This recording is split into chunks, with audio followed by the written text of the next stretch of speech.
Yes, thank you. So hello बच्चों, कैसे हैं आप सब? आशा करता हूँ आप सब अच्छे होंगे। एग्ज़ाम्स को अब बहुत कम दिन बच गया है स्टूडेंट्स।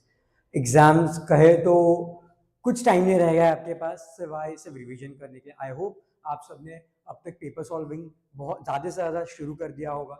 बहुत सारे पेपर्स आप लोगों ने देखे होंगे और आपको कहीं ना कहीं अब समझ में आ गया होगा कि आपको कैसे पेपर लिखना है, और काफ़ी सारी चीज़ें अब आपको आने लगी होंगी जो आपको पहले नहीं आ रही थी।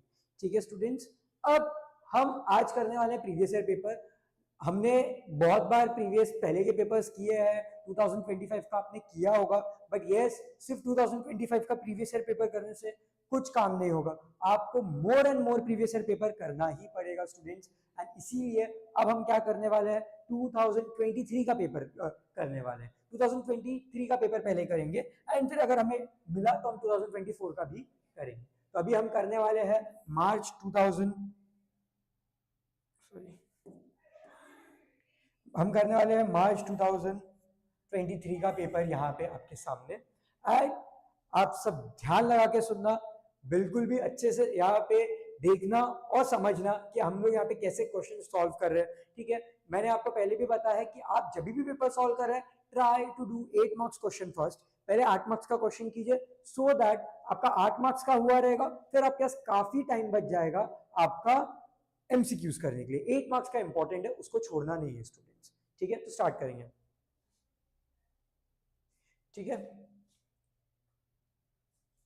अब यहाँ पे हम आते हैं सबसे पहले हमारे ऑब्जेक्टिव्स के पास। यहाँ पे मैं आपको ऑब्जेक्टिव से ही बता रहा हूँ students, but you should start with question number your 8 marks question. ठीक है, वहाँ पे दो क्वेश्चन, दो आपको आते हैं एनी थ्री में से, आपको एनी टू करना होता है तीन क्वेश्चन में से।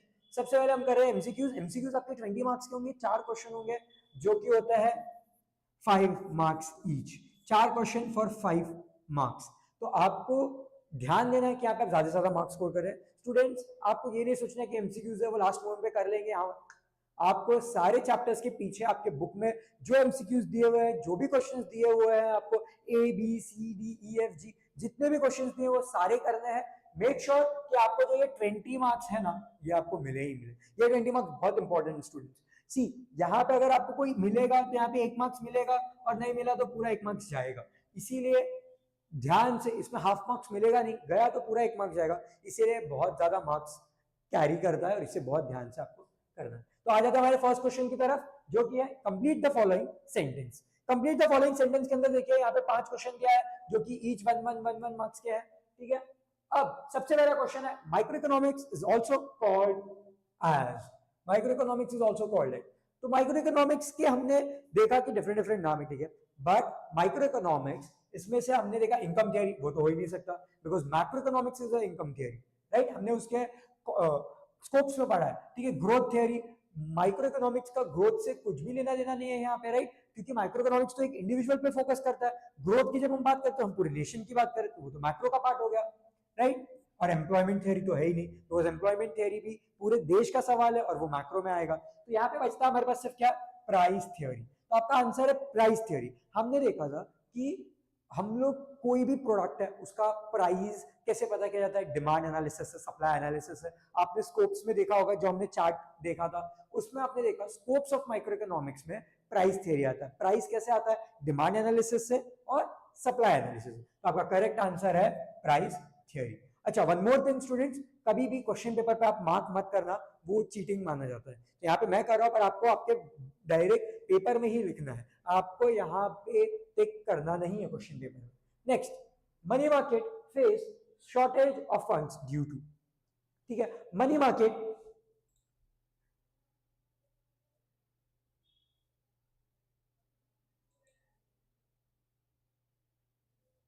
स्टूडेंट्स अगर किसी को भी कुछ भी डाउट है तो आप लोग प्लीज यहाँ पे डालिए, मैं यहाँ से चेक कर रहा हूँ सबके डाउट्स और हम लोग उनको यहाँ पे सॉल्व करेंगे।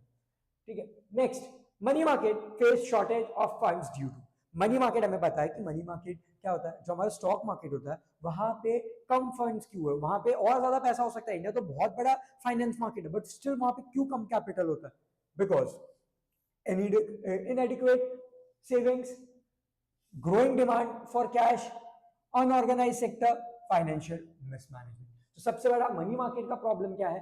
इनएडिक्वेट सेविंग्स। लोगों के पास सेविंग ही नहीं है, ठीक है, लोगों के पास सेविंग्स ही नहीं रहती एंड इसी वजह से वो लोग ज्यादा पैसे अपने इन्वेस्ट नहीं करते। हमारे पास अगर सेविंग्स होगी, अगर हमारे पास पैसा बच रहा है तभी हम सेव कर पाएंगे, राइट? और अगर हमारे पास पैसा ही नहीं बच रहा तो हम कुछ भी इन्वेस्ट नहीं कर पाएंगे। तो दैट्स द रीजन कि इनएडिक्वेट सेविंग्स की वजह से मनी मार्केट में बहुत ज्यादा पैसे की कमी होती है। नेक्स्ट, अब आते हैं हमारे पास marginal utility of the commodity becomes negative when the total utility of a commodity is. अब यहाँ पे आपको ग्राफ देखा होगा हम लोगों ने, सी यहाँ पे हमने MU का देखा था, मार्जिनल यूटिलिटी और TU का देखा था ग्राफ, कि अगर मैं, ये आपका TU है, ये आपका क्या है? TU है, ये आपका TU है, और आपका जो मार्जिनल यूटिलिटी रहता है वो तो पहले से ही ज्यादा रहता है, ठीक है, वो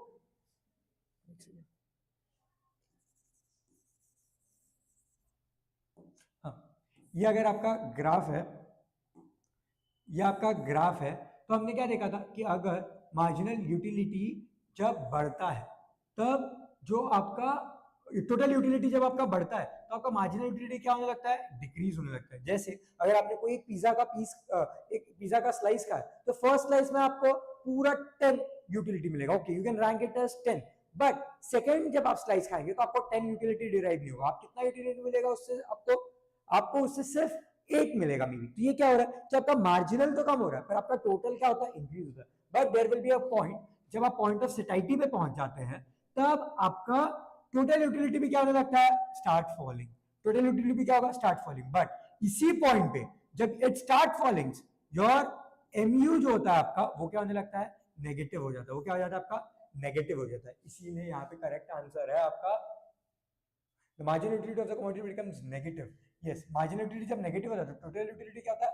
फॉलिंग। यहाँ पे देखा मार्जिनल नेगेटिव हुआ तो TU क्या हुआ? फॉलिंग। TU क्या हुआ? फॉलिंग। इसीलिए करेक्ट आंसर है falling. Next, public expenditure of any government shows. Public government, अभी देखो पब्लिक एक्सपेंडिचर हमने पढ़ा था, ठीक है, कि इसमें हमने पब्लिक एक्सपेंडिचर का मतलब होता है कि गवर्नमेंट के खर्चे। गवर्नमेंट के खर्चे हर साल क्या होते जाते हैं? ये क्वेश्चन का मतलब क्या है कि गवर्नमेंट के जो खर्चे हैं, पब्लिक एक्सपेंडिचर है, वो क्या होता है? यहाँ पे ऑप्शन हमें क्या दिया है? कांस्टेंट रेट, मतलब हर साल एक ही बजट पास करती है गवर्नमेंट। क्या हर साल गवर्नमेंट के खर्चे एक ही होते हैं क्या? तो आंसर है नो, राइट। यहाँ पे क्या होगा? Increasing trend. इंक्रीजिंग ट्रेंड मतलब बढ़ना, तो यस क्या होता है? हमेशा इंक्रीज होता है। क्या होता है? इंक्रीज होता है। गवर्नमेंट के खर्चे हर साल बहुत सारे, हमने रीजंस भी देखे हैं इसके, 8 मार्क्स का आपको क्वेश्चन भी आ सकता है, what are the reasons for increase in public expenditure? तो हर साल इंक्रीज होगा। Next, the relationship between income and demand for inferior goods is. See यहाँ पे क्या लिखा है? इंफीरियर गुड्स और इनकम का क्या रिलेशन? ठीक है, तो क्या इनके बीच में कोई भी रिलेशन है? कोई भी रिलेशन है? यहाँ पे हमने क्या देखा कि आप कभी भी हमने देखा था कि this is a exception of law of demand. Inferior goods क्या होते हैं ना? ऐसे गुड्स जिनका अगर प्राइस बढ़ेगा भी तो भी उनका वैल्यू क्या, उनका जो डिमांड होगा वो बढ़ेगा, मतलब उनका प्राइस भी बढ़ रहा है और तो और उनका डिमांड भी बढ़ रहा है। यहाँ पे इसका मतलब है they are exception of law of demand. तो यहाँ पे हमने प्राइस तो बढ़ा है, इनकम से उसका क्या रिलेशन? तो इनकम का डायरेक्ट रिलेशन तो प्राइस का है, ये तो आएगा नहीं। There is a inverse relation, there is a inverse relation, मतलब यहाँ पे उल्टा होता है, ठीक है। Next, find the odd word out. Next क्या है? आपको odd word out find out करना है। सबसे पहला रेवेन्यू कॉन्सेप्ट।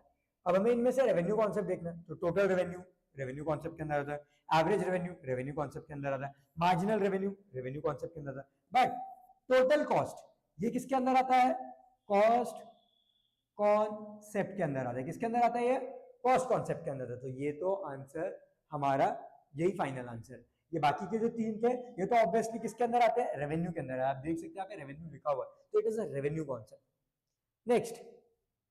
नेक्स्ट आता है हमारे पास सेकंड क्वेश्चन पे, quantitative tool for credit control. आपने बैंक का क्रेडिट कंट्रोल देखा था कि हाउ अ बैंक डिसाइड कि कितना पैसा लोन देना है, तो इनमें से कौन सा है सर? सबसे पहला bank rate, okay, open market operations, foreign exchange rate. Next है variable reserve ratio. Variable reserve ratio, और इसमें से आपका जो आंसर है सबसे मेन है variable reserve ratio. By because ये अदर 3 फैक्टर्स है जिनके ऊपर क्वांटिटेटिव टूल अप्लाई होता है ऑफ क्रेडिट कंट्रोल। ठीक है students. Next, scope of micro economics. Scope of micro economics, तो थ्योरी ऑफ प्रोडक्ट प्राइसिंग। अभी हमें स्कोप्स देखना है किसके, माइक्रो इकोनॉमिक्स के, जो हमने देखा हमारे पेज नंबर 2 पे ही दिया हुआ है कि theory of product pricing correct है, राइट। उसमें थ्योरी ऑफ फैक्टर प्राइसिंग भी है, correct. There is theory of economic welfare भी है, but theory of growth, theory of economic growth and development, ये किसका कॉन्सेप्ट आता है, मैक्रो इकोनॉमिक्स का। पर हमें पूछा क्या गया है, माइक्रो इकोनॉमिक कॉन्सेप्ट, तो ये हमारा ऑड वन आउट है क्योंकि ये मैक्रो का कॉन्सेप्ट है। किसका कॉन्सेप्ट है, मैक्रो का कॉन्सेप्ट है। Next, non tax revenue. क्या है नॉन टैक्स रेवेन्यू, इसके ऊपर हमारा पूरा 8 मार्क्स का आंसर हमने स्टूडेंट्स लर्न किया था कि क्या क्या होता है नॉन टैक्स रेवेन्यू। ठीक है, फीस, यस हम फीस ले सकते हैं। ठीक है, पेनल्टी, यस अगर कुछ भी, जैसे अगर आपने लेट टैक्स पे किया तो आपको पेनल्टी लगती है या कुछ अलग से गवर्नमेंट चार्ज करती है। ठीक है, तो ये भी किसके टाइप का नॉन टैक्स हो गया। स्पेशल है भी, ये भी नॉन टैक्स हो गया। बट जो वेल टैक्स है ये तो किस टाइप का टैक्स हो गया, ये तो टैक्स रेवेन्यू हो गया। क्या हो गया, टैक्स रेवेन्यू हो गया। तो ये टैक्स रेवेन्यू, तो ये तो ऑप्शन में यही हमारा आंसर रहेगा क्योंकि ये सबसे डिफरेंट है, odd one. Next, types of simple index number. Simple index number में 3 इंडेक्स नंबर आते हैं। कितने आते हैं, 3 आते हैं। तो सबसे पहला है आपका सबसे पहला आता है हमारा कौन सा, प्राइस इंडेक्स नंबर। कौन सा, price index number. Index number का मतलब होता है कि किसी एक बेस ईयर और किसी एक करंट ईयर, मतलब हम अभी जो चल रहा है वो करंट ईयर है और हम किसी एक ईयर के साथ कंपेयर करें तो हमारा क्या हो जाता है, बेस ईयर हो जाता है। इन दोनों में प्राइस में क्या डिफरेंस है, यही क्या है, या प्राइस में क्या डिफरेंस है, क्वांटिटी में क्या डिफरेंस है, वैल्यू में क्या डिफरेंस है, वो हमारा इंडेक्स नंबर होता है। Let's take an example. जैसे कि अगर मैं एक एग्जांपल लेता हूं कि ये एक माउस है मेरे पास। अगर ये मेरे पास माउस है, इसका 2020 में क्या प्राइस था, इसका 2026 में क्या प्राइस था, जब हम इनका कंपैरिजन करेंगे ना तो हमें एक डिफरेंस मिलेगा। इसका प्राइस तभी भी सेम था और अभी भी सेम, ऐसा नहीं होगा, there will be change in price. तो ये जो चेंज है यही क्या है, एक टाइप का इंडेक्स नंबर है। तो ये प्राइस इंडेक्स है, क्यों, क्योंकि हम किसके बीच के डिफरेंस को देख रहे हैं, प्राइस के। अगर मैं इसकी सेल्स देखूं कि 2020 में इसकी कितनी सेल्स हुई और 2026 में कितनी सेल्स हुई, तो ये क्या हुआ, क्वांटिटी, ये क्या हुआ, क्वांटिटी। ठीक है, तो इसमें आपको सिंपल इंडेक्स नंबर में प्राइस इंडेक्स नंबर आता है, क्वांटिटी इंडेक्स नंबर भी आता है और वैल्यू इंडेक्स नंबर। वैल्यू क्या होता है, P into Q, price into quantity. जब आप इन दोनों का मल्टीप्लिकेशन करते हो तो आपको क्या मिलता है, वैल्यू। ठीक है, तो यहां पे सिर्फ क्या बच गया, लास्ट पेज इंडेक्स नंबर। हमने देखा था ये किस टाइप का इंडेक्स नंबर होता है, वेटेड इंडेक्स नंबर होता है। क्या होता है, वेटेड इंडेक्स नंबर। तो ये होगा ऑड वन आउट आपका। अब आते हैं हम लोग नेक्स्ट सी पे। ये भी 5 मार्क्स का ऑब्वियसली, गिव इकोनॉमिक टर्म। ठीक है स्टूडेंट, इसमें ना आप लोग कई बार कंफ्यूज हो जाते हैं कि सर हमने जो कॉन्सेप्ट सोचा, आपने आपके पीओवी से सोचा, पर यहाँ पे आप कहते हैं कि सर जो मैंने लिखा क्या वो राइट है क्या, सर मुझे ये कॉन्सेप्ट ये लगा, सर ये तो ये भी कॉन्सेप्ट हो सकता है। सी, आप यहाँ पे आपको सिर्फ क्या करना है, आपको यहाँ पे इकोनॉमिक टर्म देना है। तो यहाँ पे आपको कोई सिचुएशन नहीं दिया रहेगा मोस्ट प्रोबेबली, बट जो आपको अगर एक्सप्लेन द कॉन्सेप्ट आता है तो वहां पे आपको रीजन भी उसके साथ लिखना है कि आपको वो क्यों लग रहा है, तो उसके ऊपर आपको मार्क्स मिलेगा, उस बेस पे मार्क्स मिलेगा कि आपने क्या सही रीजन लिखा है क्या उसका। तो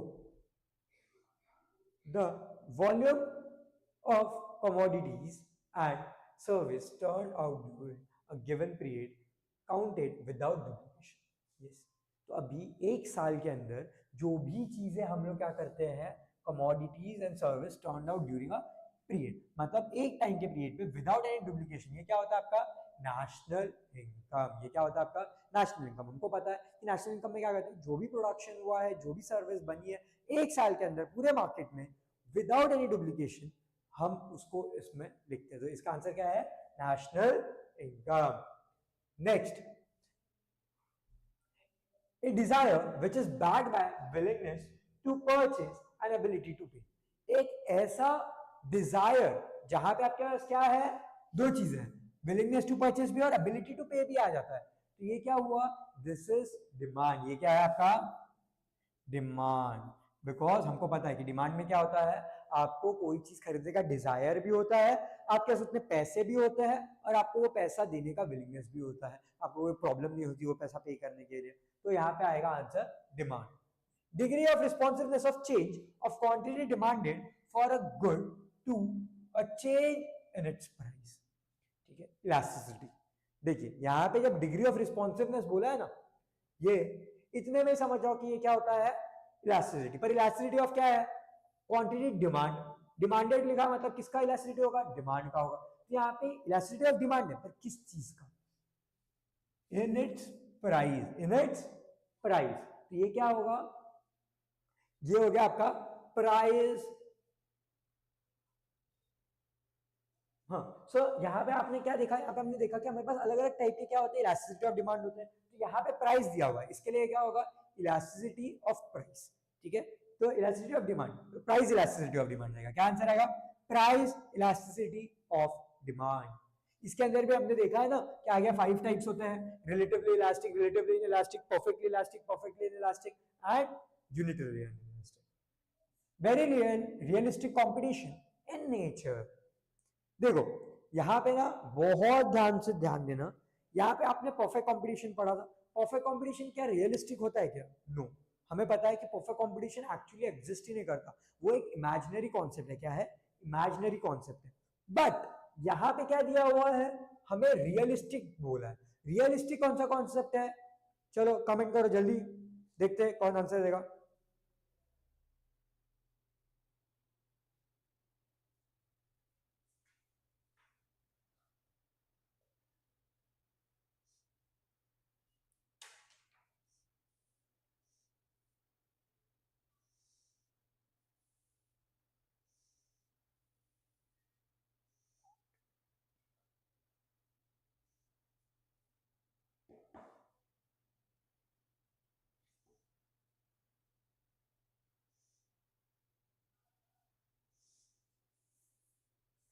ठीक है,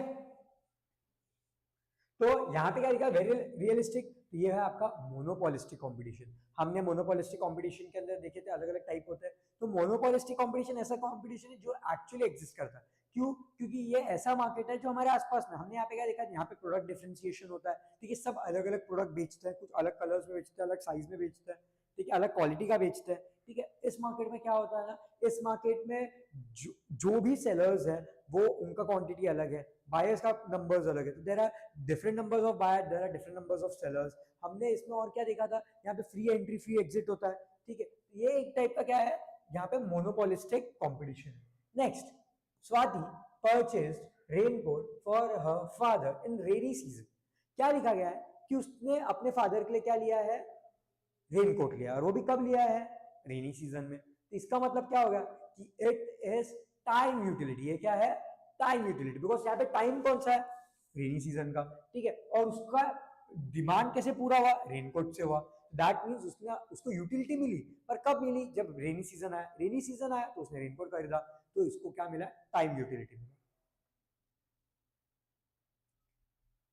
next, assertion and reasoning. Students यहाँ पे मैक्सिमम बच्चों के मार्क्स जाते हैं। आई डोंट नो क्यों, पर यहाँ पे मैक्सिमम बच्चे मिस्टेक कर देते हैं, बहुत कंफ्यूजन हो जाता है उनके लिए कई बार। तो यहाँ पे ध्यान से देखिए कि एक्चुअल में इसमें आंसर्स क्या क्या है। Assertion and reasoning. सबसे पहला असर्शन क्या है कि in perfect competition price is determined by the force of demand and supply. क्या लिखा है कि in perfect competition price is determined by the force of demand and supply.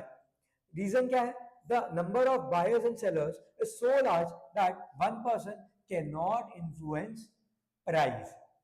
ठीक है, तो ये क्या है, यहाँ पे कहीं ना कहीं हमें पता है कि परफेक्ट कंपटीशन में ऐसा नहीं है कि price determine demand and supply से होता है। Why, because there is a lot of demand as well as there is a lot of supply. तो यहाँ पे प्राइस डिटरमाइन नहीं होता है, यहाँ पे फिक्स प्राइस रहता है हमेशा। यहाँ पे कोई भी टाइप का प्राइस नहीं है, यहाँ पे सारे प्राइस टेकर होते हैं, प्राइस मेकर कोई भी नहीं होता। तो यहाँ कहीं ना कहीं जो ए है वो क्या है, ये इसमें हमें पता है कि बी तो करेक्ट है। ठीक है, B is true but A is false, A is false. Next, assertion and reasoning. Assertion, a change in quantity demanded of one commodity due to change in the price of other commodity is cross elasticity correct? हमने देखा कि तीन type की elasticity of demand जो होते हैं वो कौन से होते हैं? प्राइस इलास्टिसिटी होता है, फिर उसके बाद आपका इनकम इलास्टिसिटी होता है और क्रॉस इलास्टिसिटी होता है। क्रॉस इलास्टिसिटी का मतलब क्या होता है कि जब किसी भी चीज के प्राइस की वजह से दूसरे चीज की क्वांटिटी में चेंज आता है तो it is a price elasticity. तो yes, this is true. Next, the change in consumers income leads to change in the quantity. अब यहाँ पे हम क्रॉस की बात कर रहे हैं तो यहाँ पे इनकम इलास्टिसिटी की बात तो हम कर ही नहीं सकते। यहाँ पे क्या लिखा है? इनकम लिखा हुआ है, तो इन दोनों का कोई भी रिलेशन है ही नहीं। बट क्या ये ट्रू है क्या? Change in consumers income lead to the change in the quantity demand? Yes, ये भी ट्रू है। अगर किसी का भी, हमने डिटर्मिनेंट्स ऑफ डिमांड में पढ़ा था कि अगर इनकम में चेंज आएगा, इनकम में चेंज आने की वजह से डिमांड में भी चेंज आएगा, तो ये भी ट्रू है। But both A and B are true, but it is correct? नहीं, ये करेक्ट तो है नहीं, इनकरेक्ट है। तो ये क्या है? both A and B are true, but is not the correct explanation. Reason is not correct. वो उसका रीजन नहीं है। इनकम और क्रॉस इलास्टिसिटी का कोई लेना देना नहीं है। अब आ जाते हैं हमारे नेक्स्ट थर्ड वाले पे। Production for self consumption is not accounted for the national income. Correct, हम जो भी सेल्फ कंजम्पशन के लिए बनाते हैं हम उसको नेशनल इनकम में नहीं गिनते। True. Reason, the product kept for the self consumption do not enter the market. ये भी ट्रू है, ठीक है, ये भी ट्रू है। तो यहाँ पे क्या आंसर आएगा? Both A and R are true. Yes, कि जो भी आप चीज अपने सेल्फ कंजम्पशन में बनाते हो मार्केट में आ ही नहीं रही है, और मार्केट में जो चीज आई नहीं रही है नेशनल इनकम में भी नहीं आएगी। अगर एक फार्मर खुद के लिए राइस उगाता है तो वो नेशनल इनकम में काउंट नहीं होगा। वो जो मार्केट में बेचना चाह रहा है, जो मार्केट में उतारेगा बेचने के लिए, वही नेशनल इनकम का पार्ट बनेगा। इसीलिए both are true and reason B क्या है? R is correct explanation. Next, अब आते हैं हम लोग हमारे फोर्थ वाले पे। Assertion, foreign exchange management and control is undertaken by commercial bank. इसका मतलब क्या है ना कि foreign exchange management is control by commercial bank. देखो, फॉरेन एक्सचेंज जो कंट्रोल है वो पूरा इनके पास नहीं है, वो आरबीआई के पास है। कोई कमर्शियल बैंक के हाथ में फॉरेन एक्सचेंज कंट्रोल नहीं होता। तो this is false, this is false. तो ऑब्वियसली यहाँ पे दोनों ट्रू वाला ऑप्शन है, तो ए तो ट्रू नहीं निकला ऑब्वियसली, तो हमारा आंसर क्या होगा? सेकेंड वन, कि ए इज फॉल्स। पर देख लेते हैं बी ट्रू है क्या। RBI as the main official rate of, yes correct. तो ये क्या है? This is false and this is true. Assertion, supply is a relative term. Supply is, yes, supply is relative term. हमने देखा है कि सप्लाई किसके ऊपर डिपेंड करता है? टाइम पे डिपेंड करता है कि किस टाइम पे आप उसको दे रहे हो और क्या प्राइस पे दे रहे हो। तो supply is always related to price and time, ठीक है। तो ये क्या है? ये ट्रू है। Next, supply is always express in the relation to the price, time and the quantity. This is also true. मतलब कि both A and R true and R is correct explanation of A. I hope आप सबको समझ गया होगा। जो जो अभी जिनको जिनको समझ में आया चैट में लिख दो यस। जिनको जिनको समझ में आया चैट में लिख दो यस।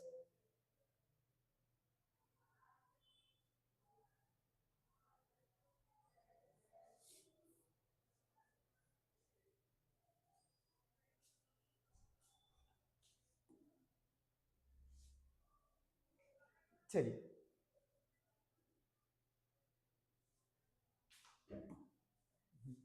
ओके, यहाँ पे भी दो क्वेश्चन है हमारा। Question number 2, identify and explain the following concept. Identify explain लिखा है स्टूडेंट, सिर्फ आइडेंटिफाई करोगे तो आधा ही मार्क्स मिलेगा। एक्सप्लेन भी करना है आप सबको, ठीक है, भूलना नहीं है। कई बच्चे क्या करते हैं, सारे 5 के 5 लिख देते हैं, पर क्या लिखते हैं? सिर्फ आप इसका ये लिखते हो, आइडेंटिफाई करते हो। आपको लगता है कि सर वहां पे तो पूरे मार्क्स मिल जाएंगे। नहीं बेटा, वहां पे आपको पूरे 6 मार्क्स नहीं मिलेंगे, क्योंकि वहां पे उन्होंने साफ साफ बोला एनी 3। अगर आप सिर्फ पूरे 5 भी लिखोगे तो भी 3 को ही काउंट किया जाएगा, वो भी अगर सिर्फ एक्सप्लेनेशन के बिना लिखोगे तो आधा ही मार्क्स मिलेगा। तो मेक श्योर कि आप पूरा लिखें, ठीक है। चलो,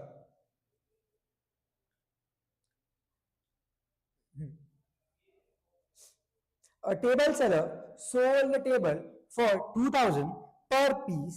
In this way he sold 15 table and earned 30,000. तो ये किसका कॉन्सेप्ट है? कौन कौन बताएगा? चलो चैट में डालो कौन कौन, किसको किसको आंसर आता है इसका। यहाँ पे क्या लिखा है, टेबल सेलर था जो 2000 पर पीस टेबल्स बेच रहा था, 15 टेबल बेचे, 15 × 10 30,000 उसने कमाया। तो उसने जितना कमाया ये क्या हुआ, उसका टोटल रेवेन्यू, ये क्या हुआ, टोटल रेवेन्यू। तो कॉन्सेप्ट कौन सा यहाँ पे, टोटल रेवेन्यू। और एक्सप्लेनेशन में आप क्या लिखेंगे, तो the total revenue means the total of sum of all the quantity sold and at what price. मतलब ये आपका प्राइस पर पीस था और ये आपका क्वांटिटी था। तो जब आप P इंटू क्यू करते हो तो आपको क्या मिलता है, टोटल रेवेन्यू, टोटल रेवेन्यू। तो ये कॉन्सेप्ट है, ये फॉर्मूला आप वहां पे लिख सकते हैं एक्सप्लेन करते हो। नेक्स्ट, यहाँ पे 3 से 4 एक्सप्लेनेशन पॉइंट डालना है आपको, ठीक है। तो यहाँ पे आप यहाँ पे इसको डिफाइन भी कर सकते हैं कि yes the a table seller sold table and he earned 30,000 out of it. So this is the total revenue of table seller. Next, England import cotton from India, make ready-made garments from it and sold them to Malaysia. ठीक है, यहाँ पे क्या हुआ, यहाँ पे एक country से खरीदा रॉ मटेरियल और किसने खरीदा, दूसरी कंट्री ने खरीदा और बेचा किसको, तीसरी कंट्री को बेचा। यहाँ पे 2 से ज्यादा कंट्रीज इन्वॉल्व है। हमने पढ़ा है कि there are 3 types of trade. सबसे पहले होता है इंपोर्ट ट्रेड। इंपोर्ट ट्रेड मतलब क्या करना, आप सामान मंगवाते हो। फिर होता है एक्सपोर्ट ट्रेड। एक्सपोर्ट ट्रेड में आप क्या करते हो, दूसरी कंट्री में सामान बेचते हो। फिर एक आता है एंट्री पोर्ट ट्रेड। कौन सा, एंट्री पोर्ट ट्रेड। मतलब उसमें आप क्या करते हो, एक कंट्री से दूसरी कंट्री बेचते हो। जैसे यहाँ पे क्या हुआ, इंडिया ने सामान किसको भेजा, रॉ मटेरियल की तरह इंग्लैंड को भेजा और इंग्लैंड ने क्या किया, यहाँ पे मलेशिया को वो चीज बेची। तो क्या हुआ कि बहुत सारी कंट्रीज इन्वॉल्व हो गई। तो this is a entry port trade. Next, Ashok paid the tax on his income and property. यहाँ पे क्या किया उसने, टैक्स भरा है, किसके किसके ऊपर, इनकम के ऊपर भी भरा है, मतलब इनकम टैक्स भरा होगा, प्रॉपर्टी के ऊपर भरा तो प्रॉपर्टी टैक्स होगा। और ये दोनों ही टैक्स किस टाइप के टैक्स है, किस टाइप के टैक्स है, yes this is direct tax. ये कौन सा कॉन्सेप्ट है, डायरेक्ट टैक्स। ये हो गया डायरेक्ट टैक्स का कॉन्सेप्ट। नेक्स्ट, राजू's father invest his money in the market for long term funds. Both equity and debt rise within and outside the country. Yes, Raju के जो फादर है उन्होंने क्या किया, मनी मार्केट में पैसा लगाया for long term funds, both equity में भी और डेप्थ में भी। तो ये क्या, इक्विटी मतलब क्या होगा, इक्विटी शेयर लिया होगा, प्रेफरेंस शेयर लिया होगा। और डेप्थ का मतलब क्या है, डिबेंचर्स लिए होंगे या बॉन्ड्स लिए होंगे। तो ये क्या हुआ, उन्होंने पैसे मनी मार्केट में लगाया। ये कॉन्सेप्ट किस चीज का है, ये हो गया मनी मार्केट का कॉन्सेप्ट। किसका कॉन्सेप्ट, मनी मार्केट का कॉन्सेप्ट। ठीक है, तो मनी मार्केट क्या होता है, मनी मार्केट ऐसा मार्केट है जहां पे लोग क्या करते हैं, अपने सेविंग्स या फिर किसी को भी अगर कैपिटल रिक्वायरमेंट है वो क्या कर सकते हैं, ले सकते हैं for what term, long term के लिए। ठीक है, तो ये किस टाइप का मार्केट होता है, कैपिटल मार्केट होता है। क्या होता है ये, कैपिटल मार्केट, जहां पे कंपनी क्या करती है, लॉन्ग टर्म के लिए पैसे होता है। हमें पता है शॉर्ट टर्म मार्केट होता है, शॉर्ट टर्म मार्केट आपका मनी मार्केट है, पर लॉन्ग टर्म मार्केट क्या है आपका, कैपिटल मार्केट है। लॉन्ग टर्म मार्केट कौन सा है, कैपिटल मार्केट है। Next, a poor person wants to buy a car. तो ये क्या हुआ, पुअर पर्सन है तो उसके पास अबिलिटी टू पे है क्या, पैसे है क्या, नहीं है। तो ये क्या होगा, डिजायर तो है, तो डिमांड तो है ही नहीं। तो आंसर में डिमांड मत लिख देना, क्या लिखोगे आप लोग सीधा यहाँ पे, डिजायर। क्या लिखोगे, डिजायर। ठीक है, चलो नेक्स्ट आता है हम लोग डिस्टिंग्विश बिटवीन। स्टूडेंट्स हमेशा आप लोग पूछते हैं कि सर हमें कितने पॉइंट्स लिखना है डिस्टिंग्विश में।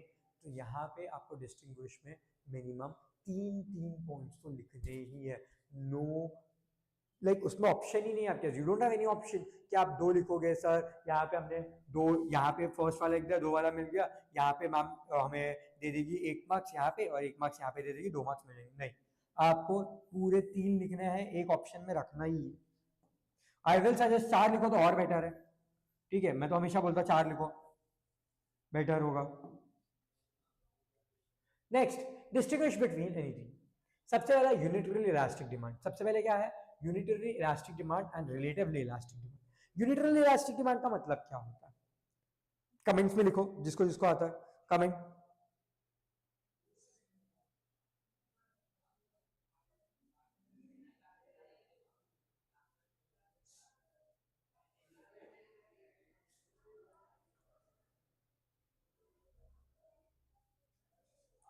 ओके, तो अब आता है हम लोग यूनिटरी इलास्टिक। यूनिटरी इलास्टिक और रिलेटिव इलास्टिक में डिफरेंस है, ठीक है। हमें पता है कि यूनिटरी इलास्टिक जो होता है, ठीक है, यूनिटरी इलास्टिक में हमने देखा है कि जो हमारा ईडी होता है, इलास्टिसिटी ऑफ डिमांड होता है, वो कितना होता है स्टूडेंट्स, बताओ।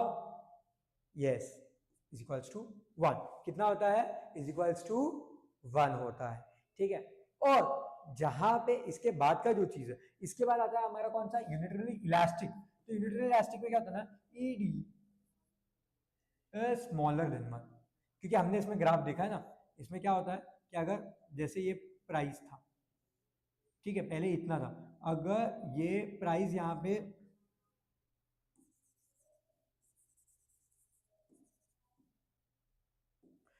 क्या होगा ना, अगर ये आपका ग्राफ है, प्राइस पहले इधर था तो डिमांड इधर था, प्राइस किधर था, इधर था, तो डिमांड इधर था। अगर इसमें प्राइस गिरा कितने पॉइंट से, 1 पॉइंट, 1 यूनिट से, तो इसमें इसका ये कितना पॉइंट से बढ़ेगा, देखो यहाँ पे कितने पॉइंट से बढ़ा ये यहाँ पे 1 ही था, 2 3, यहाँ पे कितना बढ़ा ये, 2 यूनिट से बढ़ा, 2 यूनिट से बढ़ा। तो ये क्या है आपका, कि यहाँ पे आपका ईडीज इज,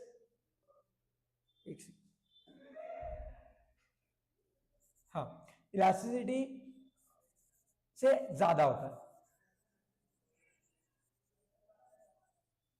ठीक है। अब आते हैं हमारे नेक्स्ट क्वेश्चन पे।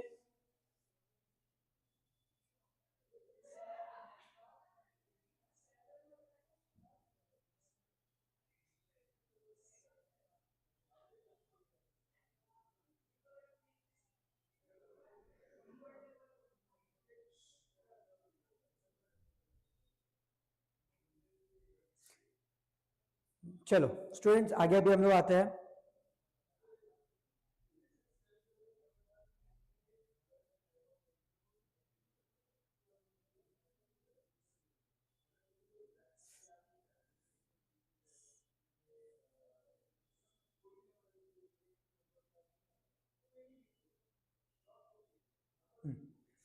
स्टूडेंट्स, यहाँ पे रिलेटिव इलास्टिक में क्या होगा ना, यहाँ पे हमने देखा था कि यहाँ पे ये 2 पॉइंट से बढ़ा है, तो यहाँ पे ईडी ज्यादा है, इलास्टिसिटी ज्यादा है, इलास्टिसिटी इज ग्रेटर बिकॉज यहाँ पे यूनिट ज्यादा बढ़े हैं, प्राइस कम हुआ।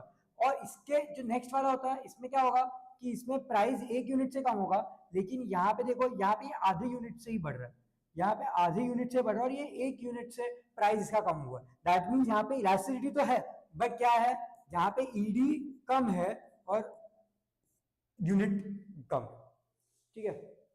नेक्स्ट, अब आते हैं हम लोग किसके ऊपर, यस, आउटपुट में। इसमें आप डिफरेंशिएशन लिख सकते हो, एग्जांपल भी लिख सकते हो। यूनिटरी इलास्टिक डिमांड में क्या होगा ना कि आप किसी एक सिंपल चीज का ले सकते हैं। अगर नॉर्मल पेन है, कि अगर पेन 10 रुपए से 15 रुपए हो जाएगा, तो क्या होगा कि पहले 100 लोग जो खरीद रहे थे, अब वो 100 लोग नहीं खरीदेंगे, क्योंकि प्राइस 50% से बढ़ा है, राइट। 50% से बढ़ा तो 50% कम, तो अभी 50 लोग ही खरीद रहे, ऐसा होगा, ठीक है। और इसमें आप एग्जांपल क्या लिख सकते हैं रिलेटिव इलास्टिक में, कि यहाँ पे क्या होगा कि यहाँ पे ईडी बढ़ रहा है, मतलब कि अगर 10 रुपए से कोई चीज कम हो रही है, प्राइस 10 रुपए से कम होगा, तो क्या होगा कि आपका जो डिमांड है वो कितना बढ़ जाएगा, उससे भी डबल यूनिट से बढ़ेगा।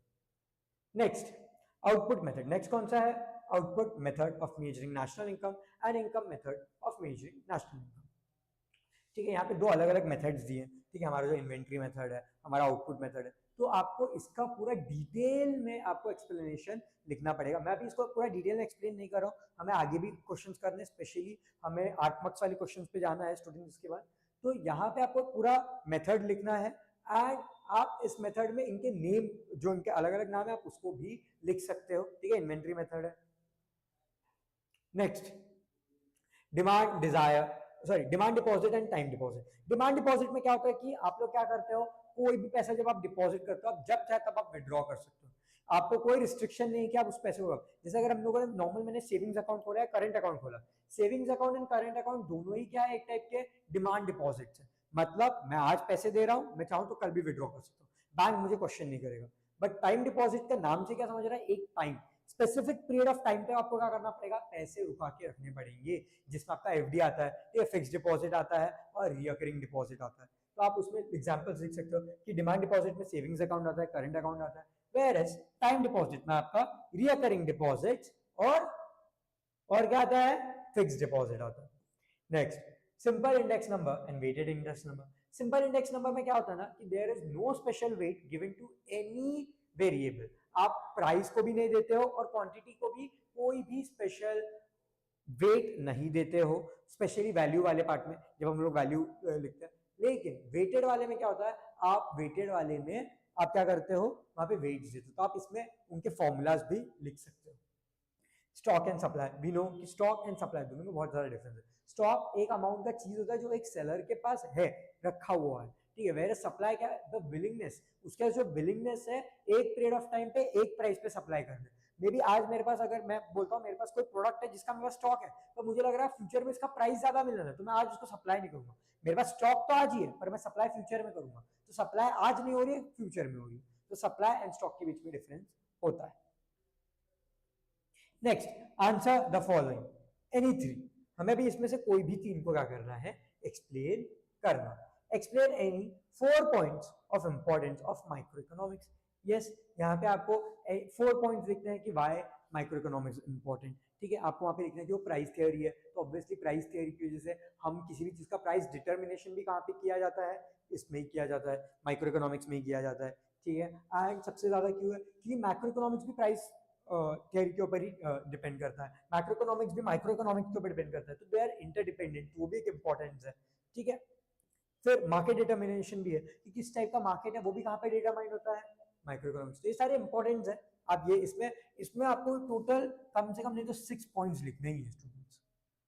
एक्सप्लेन द रेशियो और percentage method of measuring price elasticity of demand, ठीक है। यहाँ पे आपको क्या दिया गया, रेशियो या परसेंटेज मेथड। वी नो जो हमने फॉर्मूलाज देखे थे वही ये वाले फॉर्मूलाज है, that is only the percentage method, उसी को हम रेशियो मेथड कहते हैं। जो हमने नॉर्मल देखा था ना प्राइस इलास्टिसिटी का, जो आपको सारे फॉर्मूलाज दिए वही, जहाँ पे आप चेंज वाला बनाते हो वही वाले फॉर्मूलाज के साथ आपको उसको ही एक्सप्लेन करना है। Next, explain any 4 features of national income. हमें पता है कि नेशनल इनकम के 4 फीचर्स क्या क्या है। सबसे पहला फीचर क्या आएगा कि नेशनल इनकम कभी भी 1 साल के लिए बनता है। किसके लिए बनता है, 1 साल के लिए बनता है। वो मल्टीपल ईयर्स के लिए आप एक साथ में नहीं बना सकते, आपको हर एक एनुअल ईयर के लिए बनता है, फाइनेंशियल ईयर के लिए बनता है। तो it is made for each and every financial year national income. तो ये फर्स्ट फीचर हो गया, ठीक है। फिर सेकेंड, नेशनल इनकम का नेक्स्ट फीचर क्या है कि only the price of finish goods will be calculated. जो भी फिनिश गुड्स रहते हैं उनके ही प्राइस को हम क्या करते हैं, नेशनल इनकम में इंक्लूड करते हैं। नेक्स्ट, इसमें और क्या आएगा कि no calculation for personal use. अगर आपने कुछ भी personal product, personal self consumption के लिए लिया है तो उसको हम नेशनल इनकम में इंक्लूड नहीं करते। ये भी एक क्या है, फीचर ऑफ नेशनल इनकम आ जाता है कि आप उसमें अपने पर्सनल कंजम्पशन के लिए कुछ भी नहीं ऐड कर सकते। डबल काउंटिंग नहीं कर सकते हम, सेकेंड हैंड गुड्स का हम नहीं कर सकते। कोई भी चीज अगर आपने सेकेंड हैंड है तो उसको हम नेशनल इनकम में नहीं गिन सकते, बिकॉज आपने उसको ऑलरेडी एक बार गिन लिया होता है, ठीक है। एंड डेप्रिसिएशन, क्या डेप्रिसिएशन, आफ्टर डेप्रिसिएशन ही हमें नेशनल इनकम मिल सकता है। Explain any 4 problems faced by the money market in India. Yes, money market में बहुत सारे प्रॉब्लम है। सबसे पहला क्या है कि हमारे इंडिया में मनी मार्केट जो है ना, कि मनी मार्केट हमारा ऑर्गेनाइज्ड है, there are multiple markets, right. हमारे यहाँ पे हमने क्या देखा कि ऑर्गेनाइज्ड भी है, अनऑर्गेनाइज्ड भी है। तो ये एक सबसे बड़ा क्या है, बहुत बड़ा डिसएडवांटेज है, वो उसका एक बहुत बड़ा प्रॉब्लम है कि हमारे यहाँ पे डुअल सेक्टर, ये है डुअल सेक्टर है किसमें, मनी मार्केट में। एंड सबसे पहला इनएडिक्वेट सेविंग्स, लोगों के सेविंग्स ही नहीं होती, इसके लिए वो एफडी नहीं ओपन करवाते, छोटे मोटे इन्वेस्टमेंट्स नहीं कर पाते, एंड ना होने की वजह से ही हमारे यहाँ पे इनएडिक्वेट हो जाता है। नेक्स्ट, इसमें और क्या आता है कि देखिए मनी मार्केट जो होता है ना, वो नॉर्मली शॉर्ट टर्म लोन्स या मिडिल टर्म लोन्स के लिए होता है। तो जैसे अगर अगर दिवाली का टाइम आता है तो क्या देखा गया है कि बारिश के टाइम पे उतना कुछ भी काम नहीं होता लोगों के पास, तो उस टाइम पे लोग ज्यादा लोन्स नहीं ले रहे हैं। पर जैसे ही दिवाली का फेस्टिव सीजन चालू हो जाता है तब हम क्या देखते, अभी मई आएगा तो मई के मंथ में क्या होगा ना, ज्यादा से ज्यादा लोग की शादियां रहती है घर पे, तो लोग लोन्स लेते हैं बैंक से, छोटा मोटा 5 लाख का लोन लेंगे, 6 लाख का लोन लेंगे। तो उस टाइम पे रिक्वायरमेंट बहुत ज्यादा बढ़ जाती है। मतलब हमारा मार्केट कैसा चलता है ना, मनी मार्केट, कि इस टाइम पे कोई डिमांड नहीं है, फिर थोड़ी डिमांड आई, थोड़ी डिमांड आई, फिर कुछ डिमांड नहीं है, और जैसे मई का मंथ आया ऊपर हो गया, फिर कुछ नहीं बारिश, फिर दिवाली का टाइम आया फिर बढ़ गया। तो मनी मार्केट ऐसे क्या होता है, इंक्रीज डिक्रीज होते जाता है। तो ये बहुत बड़ा प्रॉब्लम है, फ्लक्चुएटिंग है बहुत ज्यादा। क्यों? क्योंकि हमारे यहाँ पे सीजनल यूज ऑफ मनी है, मतलब जब कोई सीजन है तब हमारे पे पैसे का रिक्वायरमेंट ज्यादा हो जाता है, एंड जब कोई सीजन नहीं तो पैसे का रिक्वायरमेंट। तो आप ये भी पॉइंट लिख सकते हैं। नेक्स्ट है explain any 4 exception of the law of diminishing marginal utility. ठीक है, explain any 4 exceptions of law of diminishing marginal utility। हमें अभी हमें क्या देखना है कि अभी हमें DMU क्या DMU के क्या लिखने हैं, एक्सेप्शन लिखने हैं। तो यहाँ पे मार्जिनल यूटिलिटी मतलब क्या है, हमने पढ़ा है कि अगर आप कभी भी कोई भी चीज एक जैसी चीज को, होमोजीनियस चीज को, सेम चीज को आप ज्यादा कंज्यूम करोगे ना, तो क्या होगा कि आपका उससे मन भर जाएगा ना, आपको और नहीं चाहिए होगी। ठीक है, अगर मैं आपको रोज एक ही चीज खिलाऊं और एक ही चीज दे रहा हूँ, मैं आपको रोज ये एक रिमोट, अगर मैं आपको रोज यही सेम रिमोट दे रहा हूँ तो क्या होगा कि आपको एक टाइम के बाद वो नहीं चाहिए। बोले सर मैं एक ही एसी के लिए सेम रिमोट में क्या करूंगा, सेम रिमोट से मेरे को एक ही रिमोट से मेरा काम हो जाएगा। दूसरे दिन आपने एक नया रिमोट दे दिया तो क्या फायदा, सेम ही तो दिया। हाँ, आपको देना तो नया एसी दो ना डायरेक्ट। ये क्या हुआ कि सेम चीज अगर हमें ज्यादा मिलती जाएगी ना, तो हमारे मन में उसके लिए इतना जो यूटिलिटी मिलती है, जो सेटिस्फैक्शन मिलता है, वो नहीं रह जाएगा। That's what DMU is. पर इसमें कुछ एक्सेप्शंस है। क्या एक्सेप्शंस है? सबसे पहला है अगर कोई इरैशनल है। क्या है? इरैशनल है मतलब कोई ऐसा आदमी जो कि नॉर्मल इंसान जैसे नहीं सोचता, जो कि दिमाग से नॉर्मल नहीं है, तो उसको तो जितना दोगे लेते जाएगा, कोई प्रॉब्लम नहीं। ठीक है, फिर माइजर मतलब क्या, जो लालची है, जिसको क्या है कि लालच है, जिसको कुछ भी दो लेगा लेगा लेगा।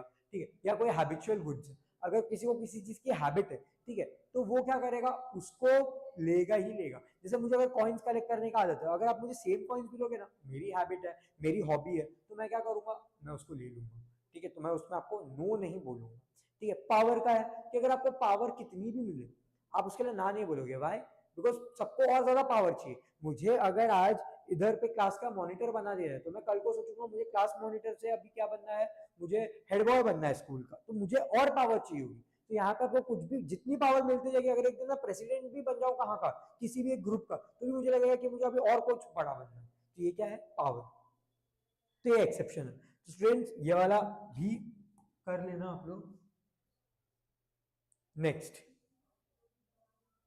अब आते हैं हम लोग किसके ऊपर, state with reasons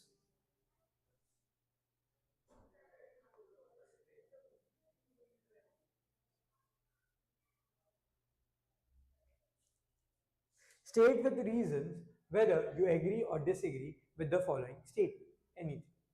There are no exceptions to the law of supply. This is disagree obviously, क्योंकि हमें पता है भाई 8 मार्क्स के लिए हम पढ़ रहे हैं, हमें पता है बिल्कुल है। ठीक है, तो ये क्या है कि there are exceptions to law of supply. आपको अब इसके अंदर जो क्या लिखना है, आपको रीजंस लिखना है। तो आप रीजंस में क्या लिख सकते हो ना, सारे एक्सेप्शंस लिख सकते हो। लॉ ऑफ सप्लाई के जितने भी एक्सेप्शंस है, जैसे क्या है, सप्लाई ऑफ लेबर था, वो एक एक्सेप्शन है। ठीक है, सप्लाई कम हो जाता है तो law of labour, supply of labour वाला आ जाएगा। ठीक है, फिर अर्जेंट सेल्स ऑफ गुड्स आ जाएगा, पेरिशेबल गुड्स आ जाएगा। तो वो वाले जो भी पॉइंट्स है वो आप किसमें लिख सकते हो, लॉ ऑफ सप्लाई में लिख सकते हो। Balance of trade and balance of payment are two different concepts. Yes, we do agree this. दोनों करेक्ट है। ठीक है, balance of trade and balance of payment दोनों अलग अलग चीजें। एक में हम सिर्फ ट्रेड की बात करते हैं कि कितना सामान गया, व्हाट वाज द नंबर, कितना क्वांटिटी गया है, कितना क्वांटिटी आया है। हम एक में क्वांटिटी में बात करते हैं, दूसरे में हम प्राइस में, मनी में बात करते हैं कि कितना पैसा हमें उनको देना है और कितना पैसा हमें वहां से आने वाला है। ठीक है, तो आप उसमें ये चीज लिख सकते हैं। Next, index number are very significant, important in economics. Index number, yes, agree, we agree this. ठीक है, एग्री करना ही पड़ेगा आपको इंडेक्स नंबर से, कि आपको किसी भी index number, see comparison is very important. हम हमेशा कंपेयर करते हैं हमारे करंट ईयर को बेस ईयर से, जिससे कि हमें हमारे कंट्री के डेवलपमेंट के बारे में, ग्रोथ के बारे में पता चलेगा, कितना महंगाई बढ़ रहा है उसके बारे में पता चलेगा, कितना सेल्स बढ़ रहा है हमें बिजनेस में वो भी पता चलेगा। तो index number is very important. Index number ऐसा चीज है ना जो कंट्री में हमें करना ही चाहिए, और वो होता ही है कि क्या ग्रोथ हुई है। ठीक है, पहले कितनी स्कूल्स थी, अभी कितनी स्कूल्स है, ये भी एक इंडेक्स नंबर का तरीका है कि पहले इतनी थी, इस ईयर में इतनी है। हाँ चलो, हमने कुछ तो डेवलपमेंट किया। तो इट इज मैक्रो इकोनॉमिक का one of the most important concept होता है क्या, इंडेक्स नंबर। तो यहाँ पे आप क्या लिखोगे, इंपॉर्टेंस ऑफ इंडेक्स नंबर वाला आंसर्स के पॉइंट आप लिखोगे। There are no theoretical differences, difficulties in the measure of national income. नहीं भाई, हमने तो इसको पूरा 8 मार्क्स के लिए पढ़ा है कि what are the theoretical difficulties in the measurement of national income, जो डबल काउंटिंग वाला पार्ट है, ठीक है, पूरा 8 वहाँ पे 8 पॉइंट्स आपको क्या डबल काउंटिंग हो जाती है वो हमें अवॉइड करना है, ठीक है। फिर आपको सेकेंड हैंड गुड्स वाला जो, तो ये सारे क्या है, ये सारी डिफिकल्टीज है। कैसी डिफिकल्टी, देखो दो डिफिकल्टीज है, प्रैक्टिकल डिफिकल्टीज भी है, थियोरेटिकल डिफिकल्टीज भी। तो you need to write only theoretical, यहाँ पे प्रैक्टिकल मत लिख देना स्टूडेंट्स। और अगर नहीं आ रहा तो लिख भी देना, ठीक है, नहीं आ रहा तो कुछ ऑप्शन नहीं है, पर छोड़ना मत पेपर में कुछ। मैक्रो इकोनॉमिक्स इज, पर आई विल सजेस्ट कि आपको आए, आप इतना पढ़ रहे हो, आप इतना मेहनत करो कि आए आपको। Macro economics is different from micro economics. ये वाला डिसएग्री था इसके पहले वाला, एंड हमने सारे तो किए हैं ना, हाँ, and this is agree, correct, दोनों एग्री। क्यों, इसमें आपको डिफरेंशिएट वाले पॉइंट्स लिख देने हैं कि माइक्रो इकोनॉमिक्स में हम क्या पढ़ते हैं, इंडिविजुअल यूनिट को पढ़ते हैं, वेयर मैक्रो में क्या पढ़ते हैं हम, एग्रीगेट, हम पूरे इकोनॉमी को एक साथ में पढ़ते हैं, ठीक है। तो इनके बीच में डिफरेंस, आप पूरे डिफरेंस के पॉइंट लिख सकते हैं, this is slicing method, this is lumping method. आप इसमें डिफरेंशिएट में लिख सकते हैं कि this is price theory, it is income theory. तो ये सारे डिफरेंशिएट जो फीचर्स वाले पॉइंट है उसी को आप लिख सकते हैं डिफरेंशिएट करके।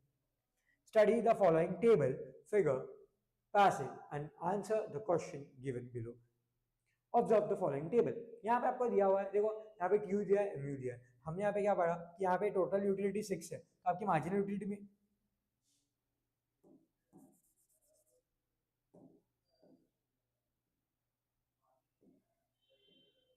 यहाँ पे क्या दिया है, क्योंकि आपकी मार्जिनल यूटिलिटी भी कितनी है, इतनी है।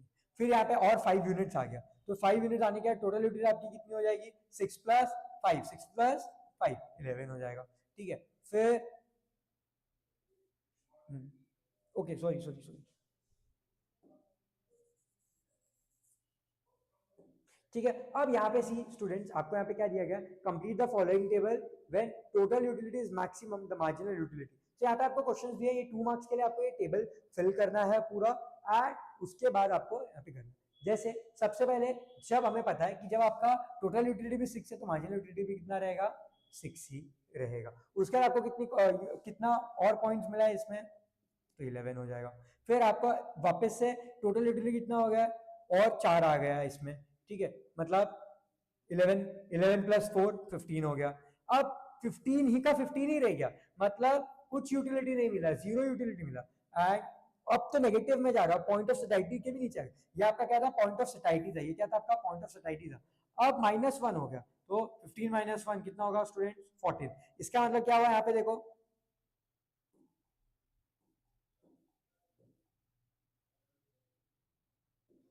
अब यहाँ पे क्या हो रहा है, देखो यहाँ पे ग्राफ ऐसा था ना, अब ये यहाँ से ऊपर गया, अब ये यहाँ पे 0 पे आ गया, तो ये भी यहाँ पे, पर अब ये फॉल हो रहा है, तो ये भी नेगेटिव हो जाएगा, ये क्या हो जाएगा, नेगेटिव हो जाएगा। तो ये यहाँ से नेगेटिव पकड़ लेगा, तो ये क्या है, यहाँ पे 14 हो गया। यहाँ पे आप देखोगे, यहाँ पे 15 पे जाके अब वो कहाँ पे आ गया, 14 पे आ गया, ठीक है। आई होप ये समझ में आया आपको टेबल।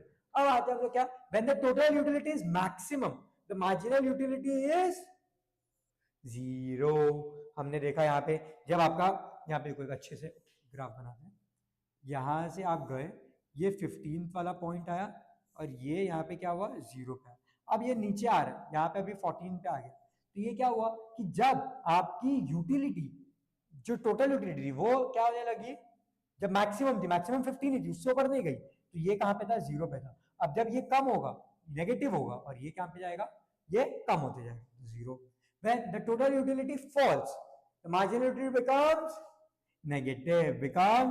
negative, पूरा वहां पे आपको लिखना है नेगेटिव।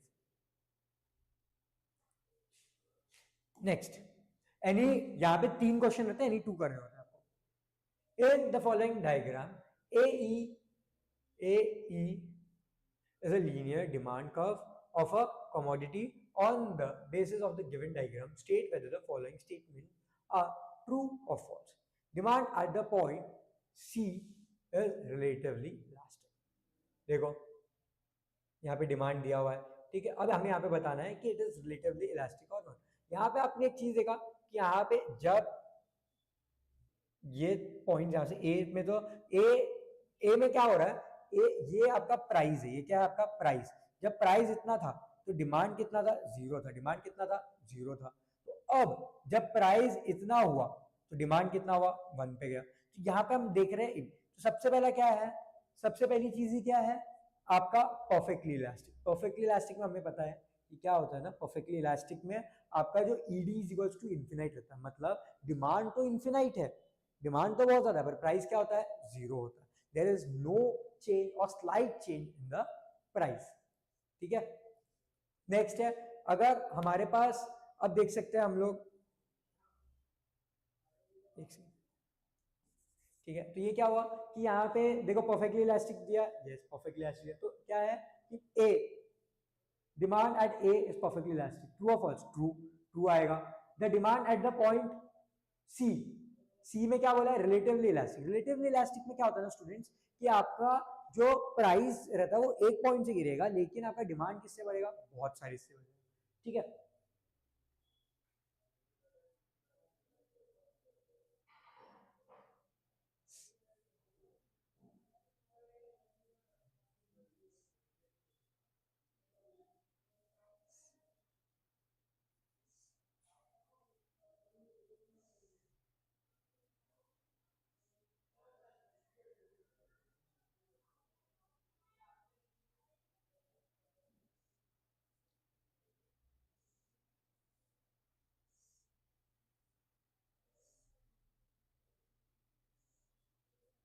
स्टूडेंट्स आप लोग कमेंट करो, आपको समझ में आ रहा है कि नहीं आ रहा, ठीक है, ठीक है, यस।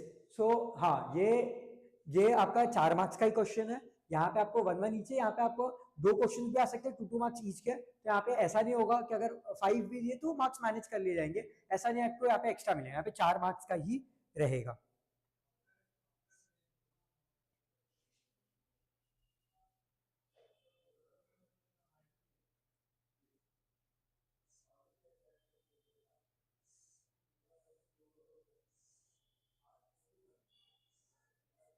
ठीक है, चलो अब आगे हम लोग देखते हैं, हमें हाँ demand at the point C.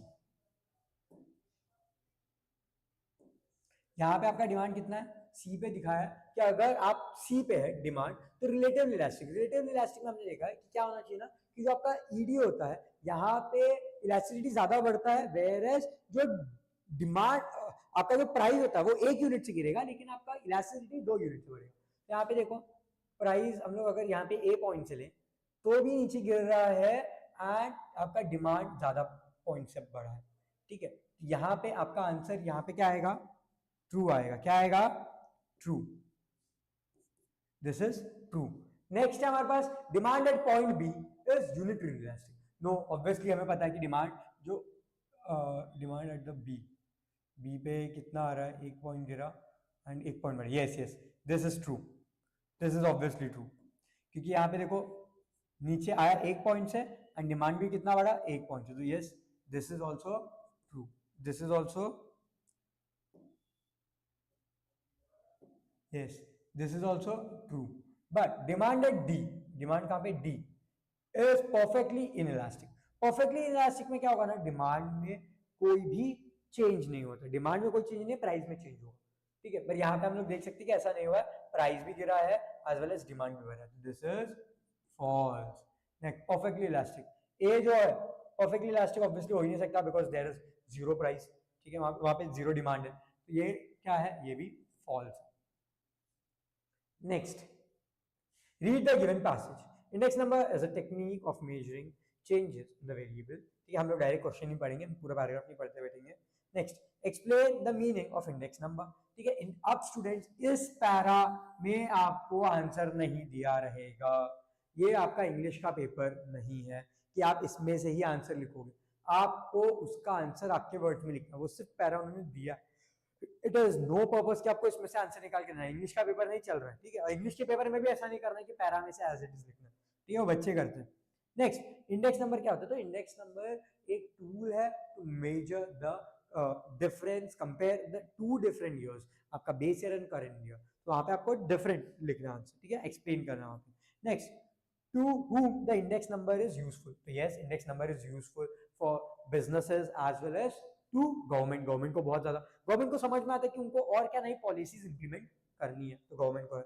Next express, ठीक है, ये देखो एजुकेशनलिस्ट को काम आता है, फिर किसको काम आता है, फार्मर्स, ट्रेडर्स, तो ये सारे आप लिख सकते हो उसमें। Next express the options about the opinion about the given past, opinion, yes. अब आपका ओपिनियन आना आपको लिखना, तो आप यहाँ पे आपको इंडेक्स नंबर के बारे में जो भी लिखा है ना आप उसको डाल सकते हैं। आप लिख सकते हैं कि कैसे index number is useful, why index number should be study, क्यों इंडेक्स नंबर, एक एग्जांपल लिख सकते हो आप कि हाँ प्राइस चेंज बिटवीन मैगी का packet in 2020 was different, price in 2026 is different, तो आप वो लिख सकते हैं।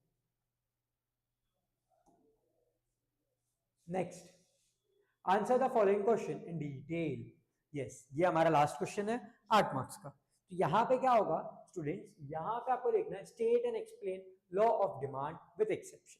लॉ ऑफ डिमांड क्या होता है, law of demand states that other thing remaining constant, any increase in price will lead to decrease in quantity supplied, तो quantity demanded। अगर किसी भी चीज का प्राइस बढ़ेगा, क्या बढ़ेगा, प्राइस बढ़ेगा, तो उसका डिमांड क्या होगा, कम होगा, ठीक है। जैसे हमें इसके हमारे प्लेंटी ऑफ एग्जांपल्स हमने पढ़े, अगर ये स्टाइलस है, ये स्टाइलस का अगर प्राइस बढ़ गया, ठीक, क्या हो गया, बढ़ गया, तो इसका डिमांड कम हो जाएगा, और अगर इसी स्टाइलस का प्राइस कम हुआ तो डिमांड बढ़ जाएगा। This is how price law of demand works। पर यहाँ पे आपको अदर थिंग रिमेनिंग कांस्टेंट लिखना बहुत जरूरी है, because there are different factors, right, पर हम यहाँ पे सिर्फ प्राइस को ही देखते हैं, बिकॉज ये लॉ ऑफ डिमांड में सिर्फ प्राइस के ऊपर हम लोग ध्यान देते हैं। तो यहाँ पे एक्सेप्शंस आपको लिखने हैं, ठीक है। एक्सेप्शंस में आप क्या लिख सकते हैं, गिफेंस पैराडॉक्स लिख सकते हैं, ठीक है। वहाँ पे गिफेंस पैराडॉक्स में आप लिख सकते हैं इंफीरियर गुड्स जो होते हैं कि जब उनका प्राइस बढ़ता भी है तो क्या देखा गया है कि उनका डिमांड तो भी बढ़ेगा। जैसे वॉर के टाइम पे ब्रेड एंड मीट में से जब मीट महंगा हुआ था तो भी लोग ज्यादा मीट प्रीफर करते रेदर देन ब्रेड। ये एक डिफरेंट पैराडॉक्स का एग्जांपल दिया हुआ है आपको। एंड इसमें दूसरी और चीजें क्या है, प्रेस्टिजियस गुड हो सकते हैं। प्रेस्टिजियस गुड्स मतलब क्या, अगर गोल्ड है, गोल्ड जितना महंगा होगा लोग उतना खरीदेंगे, क्यों, अरे हमारे पास स्टेटस सिंबल बढ़ जाता है, अरे कितना अच्छा होगा मेरे पास गोल्ड होगा तो, क्योंकि ये तो सिर्फ बहुत लग्जरी है, तो जितना प्राइस बढ़ेगा उतना उसका डिमांड बढ़ता है, ठीक है।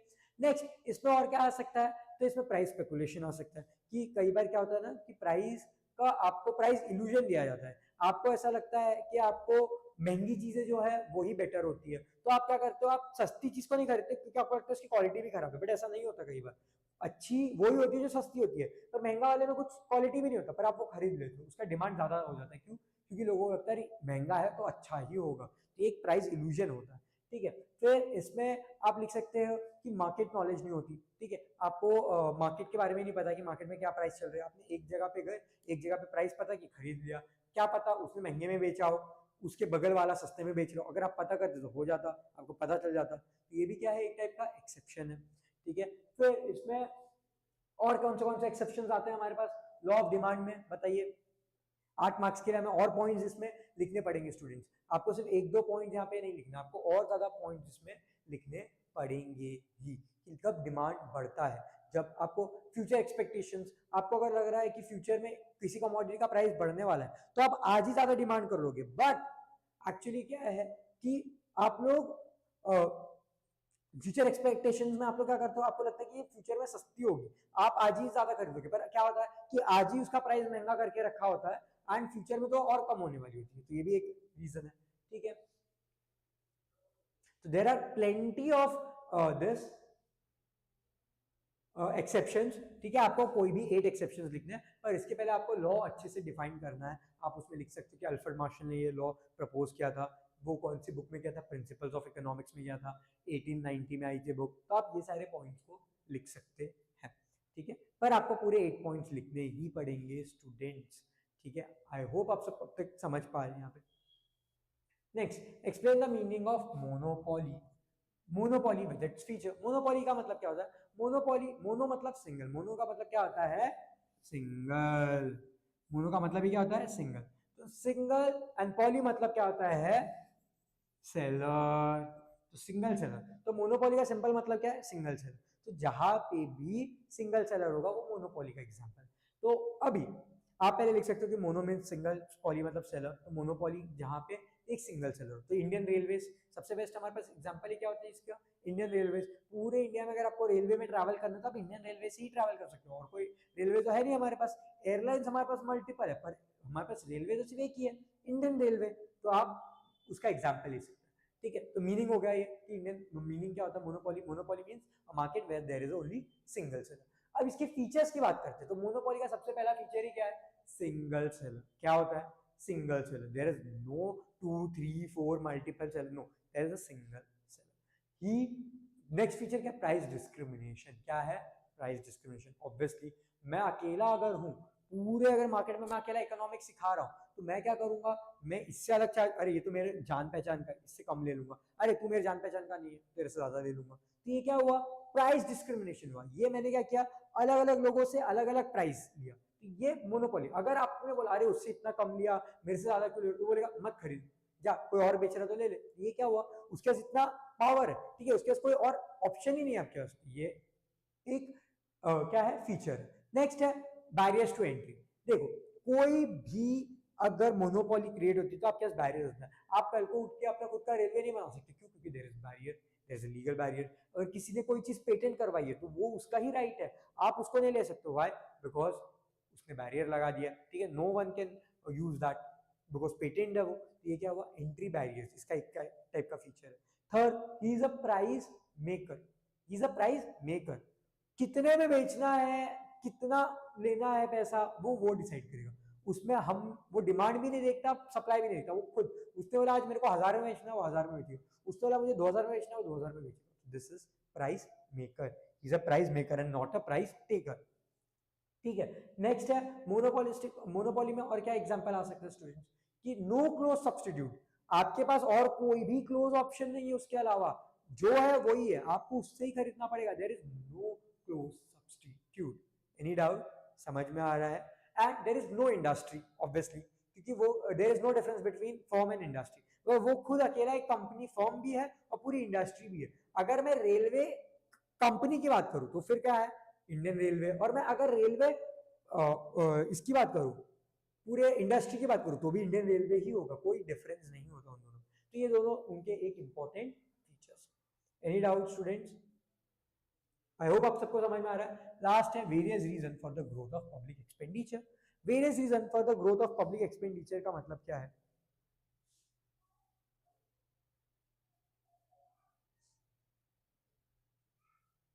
Yes yes. अब यहाँ पे क्या लिखा है, various reasons for the growth of public expenditures. Public expenditures, government के एक्सपेंडिचर वो दिन ब दिन बढ़ते क्यों जा रहे हैं, क्या रीजन है? तो सबसे पहला है spread of economy, spread of democracy. हमारा नेशन एक डेमोक्रेटिक नेशन है, तो हम लोगों को हमेशा इलेक्शंस करवाने पड़ते हैं। इलेक्शन में बहुत अमाउंट का पैसा खत्म होता है, बहुत खर्च होता है। तो ये क्या हुआ, जो पैसा लगा वो भी तो गवर्नमेंट के जेब से गया, हमारे ही टैक्स से गया, तो गवर्नमेंट भी उसको खर्चा दिखा दिया। तो ये क्या हुआ, डेमोक्रेसी होने की वजह से हम लोग क्या करते हैं, खर्चा बढ़ता है। नेक्स्ट है इंक्रीजिंग पॉपुलेशन। साल बाय साल पॉपुलेशन बढ़ेगी तो गवर्नमेंट के खर्चे भी बढ़ेंगे, पर आदमी के खर्चे बढ़ेंगे। गवर्नमेंट अगर एक आदमी पहले 100 रुपए खर्च करी थी और 10 आदमी ही थे तो क्या होगा, 1000 रुपए खर्च हो रहा था, पर अब 15 आदमी हो गए तो 1500 खर्च होगा। तो ये क्या हुआ, एक्सपेंस बढ़ेगा। फिर नेक्स्ट क्या आता है कि इन्फ्लेशन है। ठीक है, क्या है, इन्फ्लेशन है, मतलब महंगाई बढ़ रही है। महंगाई सिर्फ हमारे लिए नहीं बढ़ रही, गवर्नमेंट के लिए भी बढ़ रही है। तो गवर्नमेंट को क्या करना पड़ता है, पैसे भरने पड़ते हैं। Next, increase in defence expenditures. अभी हम देख रहे हैं कि नई नई टेक्नोलॉजी आ रही है, डिफेंस में हमें और ज्यादा मजबूत बनना है, तो वहां पे भी एक्सपेंडिचर होता है। नेक्स्ट और क्या है, increase in work of government. Government पहले जो काम करती थी ना, फंक्शंस करती थी, वो अब वहां तक लिमिटेड नहीं है। गवर्नमेंट को अभी एआई पे भी फोकस करना पड़ेगा। ठीक है, गवर्नमेंट को अभी क्या, पहले तक तो सिर्फ पुलिस पे खर्चा करी थी, पर अभी साइबर क्राइम पे भी खर्चा करना पड़ेगा। पहले साइबर क्राइम नहीं होता था क्योंकि इतना कंप्यूटर्स नहीं थे, पर आज सब लोग जब फोन यूज कर रहे हैं तो गवर्नमेंट को साइबर क्राइम डिपार्टमेंट पे और पैसा खर्च करना पड़ेगा। This is also expenditure of government. समझ में आ रहा है? ठीक है, फिर इसके बाद क्या है, डिजास्टर। डिजास्टर्स हो जाते हैं, कई बार बहुत सारे डिजास्टर्स होते हैं, बाढ़ आ जाना, अगर फ्लड आ गया तो गवर्नमेंट को क्या करना पड़ेगा, वहां पे जाके वहां पे हेल्प करनी पड़ेगी लोगों की। ठीक है, फिर आप, और इसमें क्या आता है कि अर्बनाइजेशन। ठीक है, अर्बनाइजेशन, गवर्नमेंट अगर पहले 10 सिटीज अर्बन सिटीज थी, मेट्रो सिटीज थी, गवर्नमेंट का टारगेट रहेगा उसको 20 करना, तो ये 20 के लिए खर्चा तो लगेगा, इसमें मेट्रोज बनानी पड़ेंगी, इसमें रेलवेज लाना पड़ेगा, एयरपोर्ट बनाना पड़ेगा, तो डेवलपमेंट के लिए खर्चा गवर्नमेंट का उसमें बढ़ जाता है। ठीक है, तो ये सारे आप पॉइंट्स लिख सकते हो। तो आज अभी हमने सिर्फ 2023 का पेपर हमने आज खत्म किया है। नेक्स्ट लेक्चर में हम लोग 2024 का पेपर लेंगे स्टूडेंट्स। आई होप आप ये पेपर सॉल्व करेंगे खुद से, एंड आपको ये पेपर सॉल्व करना है एक बार बैठ के, और जो भी डाउट्स होंगे आप इस वीडियो के कमेंट में डालिए। हम नेक्स्ट जो वीडियो बनाएंगे उसमें हम आप ट्राई करेंगे कि वो डाउट्स को हम ले और उनको सॉल्व कर सकें। ठीक है, with this all the best, and I hope आप अच्छे से पढ़ाई करेंगे। ठीक है, चलो बाय एवरीवन।